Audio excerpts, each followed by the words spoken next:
మరి బరిగీసి కొట్లాడినటువంటి విద్యార్థులు, బరిగీసి కొట్టినటువంటి యువత, బరిగీసి కొట్లాడుతూ కేసీఆర్ మాత్రమే ఈ ఉద్యమాన్ని నడపగలడని చెప్పినటువంటి యువత, విద్యార్థులు, ప్రజానికం ఎందుకు ఇవాళ బీఆర్ఎస్ పార్టీతో దూరమైందనే అంశాన్ని డెఫినెట్గా 100% ఇవాళ నువ్వు అన్నట్టు డిస్కస్ చేయాల్సిందే. డిస్కస్ చేసినప్పుడు మాత్రమే వాస్తవాలు బయటకు వెళ్తాయి. ఇవాళ అట్లని డిస్కస్ చేసే సందర్భంలో ప్రజలు మాతో లేరు, ప్రజలు మమ్మల్ని విశ్వసించలేరంటే తప్పంటున్నాను నేను. ఇవాళ మేము చేసిన డెవలప్మెంట్ విషయంలో కావచ్చు, మేము ఇచ్చినటువంటి సంక్షేమ కార్యక్రమాల విషయంలో కావచ్చు, అదేవిధంగా మా ఎమ్మెల్యేలు కావచ్చు, మా ముఖ్యమంత్రి గారు పనిచేసిన తీరు పట్ల కావచ్చు, టోటల్గా ప్రజలు మొత్తం కూడా యాంటీ అయిపోయారు. అసలు కేసీఆర్ ఉండొద్దు, అసలు బీఆర్ఎస్ పార్టీ ఉండొద్దు అని ఎవరులే. బీఆర్ఎస్ పార్టీ ఉంటేనే తెలంగాణ అస్తిత్వం కాపాడబడదు అంటున్నా సార్. నేను అంటున్నా ఇండియన్ నేషనల్ కాంగ్రెస్ లో తెలంగాణ ఉందా? భారతీయ జనతా పార్టీలో తెలంగాణ ఉందా సార్? నేను ఏమంటున్నానంటే సార్, ఒక ట్రాన్స్ఫర్మేషన్ జరుగుతా ఉన్నప్పుడు ఇక్కడ నుంచి ఇంకో దానికి ప్రయాణించే సందర్భంలో తెలంగాణ ఎక్కడుండే తెలంగాణ ఎక్కడికి ప్రయాణించబడుతుంది తెలంగాణ అనే క్రమంలో టీఆర్ఎస్ కాస్త బీఆర్ఎస్ అయింది తప్ప బీఆర్ఎస్లోనైనా టీఆర్ఎస్లోనే ఉన్న డిఎన్ఏ, అస్తిత్వ డిఎన్ఏ తెలంగాణ డిఎన్ఏ. ఈ పార్టీ మాత్రమే తెలంగాణ ప్రయోజనాల్ని, తెలంగాణ అస్తిత్వాన్ని, తెలంగాణ ఎజెండాను, తెలంగాణ వాదాన్ని, తెలంగాణ అంశాన్ని గుండెలకు ఎత్తుకునేది బీఆర్ఎస్ తప్ప ఇవాళ వచ్చిపోయే పార్టీలు ఏదైతే ఉన్నాయో అధికారం ఇవాళ రావచ్చు కాంగ్రెస్ పార్టీ, రేపు ఇంకొక పార్టీకి మేము కూడా అధికారం రావాలని కోరుకోవచ్చు. కానీ అసలు ఈ తెలంగాణ అస్తిత్వాన్ని కాపాడేది గులాబీ జెండానే అనేటువంటి ఒక భావన మాత్రం తెలంగాణ ప్రజలలో ఉంది. సో తెలంగాణ చేసింది అనుకుంటున్నారా? 100% పక్క బంగారు తెలంగాణ మీన్స్ నేను ఏమంటున్నానంటే అభివృద్ధి పరంగా అంతో ఇంతో అయిందంటారు రాజు గారు. నేను ఏమంటారు అభివృద్ధి అయిందంటారా? 100%. కాళేశ్వరం ఏం సార్ మొత్తం బొక్కలు పడ్డాయి ఇప్పుడు కాళేశ్వరం అనే దాని మీద ఇవాళ చర్చ జరుగుతూ ఉంది. అది పెద్ద టాపిక్. నేను ఏమంటున్నానంటే కాళేశ్వరం అనే ప్రాజెక్టులో ఎన్ని రిజర్వాయర్లు ఉన్నాయో మేధావులో తెలియదు, కాళేశ్వరం అనే ప్రాజెక్టులో ఎన్ని సొరంగాలు తవ్విరో తెలియదు, కాళేశ్వరం అనేటువంటి బహుత్తరమైన ప్రాజెక్టులో ఎన్ని కిలోమీటర్ల కాలువలు తవ్వారో తెలియదు, కాళేశ్వరం అనే ప్రాజెక్టులో ఎన్ని బ్యారేజీలు కట్టారో తెలియదు.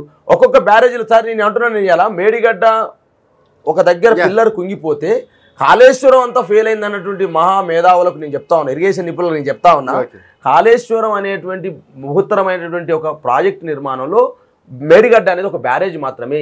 మేడిగడ్డ బ్యారేజ్ యొక్క కాస్ట్ ఎంత సార్? 1850 కోట్లు సార్. 90,000 కాస్ట్తో నిర్మించినటువంటి ఒక కాళేశ్వరం అనేటువంటి ఒక ప్రాజెక్టు సమూహంలో ఒక 1850 కోట్లతో నిర్మించబడినటువంటి మేడిగడ్డ.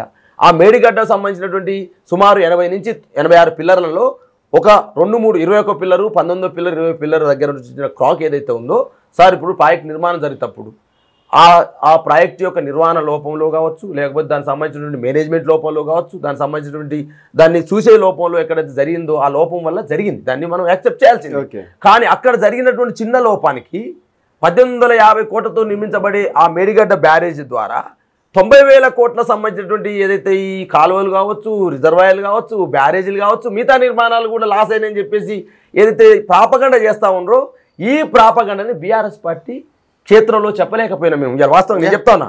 ఇవాళ నేను ఏమంటున్నట్టే తెలంగాణ సార్ మేము ఇవాళ సార్ బయటికి మాజీ ఎమ్మెల్యేలు ఎవరు రావట్లేదు సార్. ఇప్పుడు కూడా గలం ఇప్పట్లేదు మీరు అనుకుంటున్నారు. ఇవాళ నేను చెప్తా ఉన్నాను, కాళేశ్వరం అనే ప్రాజెక్టులో ఏదైతే ప్రాపగండ జరిగిందో ఆ ప్రాపగండను ప్రజలకు కాంగ్రెస్ పార్టీ తొందరగా చేరవేసింది. జరిగిన అభివృద్ధిని, కాళేశ్వరం అనేటువంటి ఒక బృహత్తరమైన ప్రాజెక్టు యొక్క గొప్పతనాన్ని మేము చెప్పుకోలేకపోయిన అంశాన్ని మొదటిసారి చెప్తాను. రెండో అంశం, ఇలా ఉద్యోగాల విషయంలో మీ నిరుద్యోగులని మొత్తం కూడా మేమందరం ఏదైతే దూరం చేసుకున్నామో ఆ నిరుద్యోగులకు సంబంధించి మేము వేసినటువంటి ఉద్యోగ నియామకాలు గిన్నేసినాం, ఈ రంగంలో గిన్నేసినాం అని వాళ్ళతో చెప్పలేకపోయినాం. రెండో అంశం ఏదైతే టీఎస్పీఎస్సీలో జరిగినటువంటి ఏదైతే అలజడి ఉందో ఆ అలజడిని కాంగ్రెస్ పార్టీ గతంలో ఆసరా చేసుకొని నిరుద్యోగులను పక్కదోవ పట్టించే అంశంలో సక్సెస్ అయిన వాళ్ళు. కాబట్టి 100% చెప్తాను ఏంటంటే ఏదైతే లీక్ అయినప్పుడు ఆ రోజున్న ప్రభుత్వ పరంగా మేము స్పందించాల్సిన స్పందన ఏదైతే ఉందో ఆ స్పందన నిరుద్యోగులు స్పందించలేదని మనం అనుకున్నాం. డెఫినెట్గా ఆ రోజున్న చైర్మన్ని తొలగించడమా, లేకపోతే అందులో సభ్యులందరినీ కూడా విచారణ చేయించడమా, లేకపోతే ప్రభుత్వం దీన్ని బాధ్యత తీసుకోవడమా, లేకపోతే ఎడ్యుకేషన్ మీద దీన్ని బాధ్యత తీసుకోవడమా అనే ఆలోచన విద్యార్థులలో నిరుద్యోగులలో ఉండే. దాన్ని మనము అమలు చేయలేకపోవడం వల్ల ఇవాళ నిరుద్యోగులలో ఏంటి 2 సార్లు లీక్ అయినా కూడా ప్రభుత్వం పట్టించుకుంటుంది అనే అంశాన్ని కాంగ్రెస్ పార్టీ నిరుద్యోగులలో నాటింది అంటున్నాను. ఆ విషబీజాన్ని నాటింది. ఆ విషబీజం నాటి పెద్దగా ఇవాళ ప్రభుత్వం పడిపోయే కాడికి వచ్చింది. నేను ఏమంటున్నట్టే కేసీఆర్ గారి యొక్క పరిపాలనలో కానీ